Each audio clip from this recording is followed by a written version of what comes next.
Prismos Beauty, the prime of beauty. Shop now on prismosbeauty.com. గత కొద్ది రోజులుగా అక్కినేని అభిమానులు కింగ్ 100 ప్రాజెక్ట్ కోసం వెయిట్ చేస్తున్నారు. ఈ ఏడాది కుబేరా, కూలీ సినిమాలతో ప్రేక్షకులను అలరించిన నాగ్ హీరోగా ఇంకా కొత్త ప్రాజెక్ట్ అనౌన్స్ చేయలేదు. ఇప్పటికే నాగార్జున కెరీర్లో ల్యాండ్ మార్క్ సినిమాగా 100 ప్రాజెక్టుపై కసరత్తులు చేస్తున్నాడు. స్క్రిప్ట్ వర్క్ కూడా దాదాపుగా పూర్తయినట్టుగా సమాచారం. ఈ చిత్రాన్ని తమిళ దర్శకుడు కార్తిక్ డైరెక్ట్ చేయబోతున్నాడు. త్వరలోనే ఈ సినిమాకు సంబంధించిన అధికారిక ప్రకటన చేయబోతున్నారని వార్తలు వినిపిస్తున్నాయి. నిజానికి ఇటీవలే నాగార్జున బర్త్డే సందర్భంగా అధికారిక ప్రకటన ఉంటుందని అనుకున్నారు. కానీ ఎలాంటి అప్డేట్ ఇవ్వలేదు. అయితే ఈసారి మాత్రం పక్కా అని తెలుస్తోంది. దసరా సందర్భంగా కింగ్ 100 ప్రాజెక్టును ప్రకటించనున్నట్టుగా తెలుస్తోంది. ఆ రోజే లాంఛనంగా ప్రారంభించబోతున్నారట.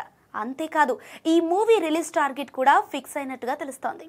వీలైనంత త్వరగా షూటింగ్ పూర్తి చేసి 2026 మే నెలలో సమ్మర్ కానుకగా అభిమానుల ముందుకు తీసుకురావాలని ఫిక్స్ అయినట్టు సమాచారం.